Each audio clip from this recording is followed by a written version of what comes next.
გილოცავ დღევანდელ დღეს უფალმა შეისმინოს ჩვენი ლოცავედრება და შეგვიწყალოს ჩვენ და ჩვენი სულები.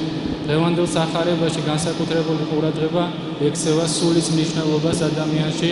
მოგეხსენებათ, ადამიანი შედგება ხორცისაგან და სულისაგან, მაგრამ სული როგორი უპირატესია. სახარებაში უფალი გვარიგებს, რომ თქვენ ეძიებდეთ სასუფეველსა ცისას და ყოველივე ესრე შეიძინოთ.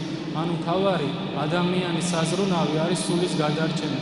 სულის სასუფეველში მოხვედრა და ყველაფერი, რაც შემდეგ მას ჭირდება ყოფითი ცხოვრებისათვის, უფალი პირდება, თუ ამას შეასრულებს და სული იქნება მისთვის თავარი საზრუნავი, ღმერთი ყველაფერს მოუგვარებს.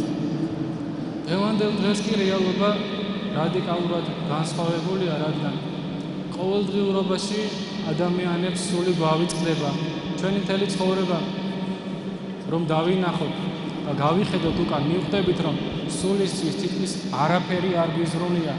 მთელი ცხოვრება ვზრუნავთ, რა ვჭამოთ, რა ჩავიცვათ, რა შევიძინოთ და სულზე ძალიან ცოტა ადამიანი თუ ფიქრობს. და ეს ძალიან სამწუხაროა და ძალიან ცუდი. თვითონ სიტყვის მნიშვნელობასაც თუ დავაკვირდებით, სულ მარადიული, სულ რაც არსებობს, ხომ? ადამიანი ხორცში დაახლოებით საშუალოდ 80 წელიწადი ცხოვრობს, მაგრამ სული მუდმივია. და ჩვენ ამ 80 წლისთვის ცხოვრობთ, ყველაფერს ვაკეთებთ და მარადიული გვავიწყდება და ეს ძალიან ცუდია, რა თქმა უნდა. ღმერთმა შეგვაძლებინოს, რომ მარადიული ცხოვრება, სული გახდეს ჩვენი მთავარი საზრუნავი და ღმერთი ყველაფერს დაგვილაგებს და მოგვიგვარებს ყოფით პრობლემებს. ღმერთმა ინებოს თითოეული ჩვენთაგანის ცხონება და ყველა ქრისტიანის ცხონება, ვისთვისაც ჩვენ ვლოცულობთ. ღმერთმა დაგლოცოთ და გაგაძლიეროთ.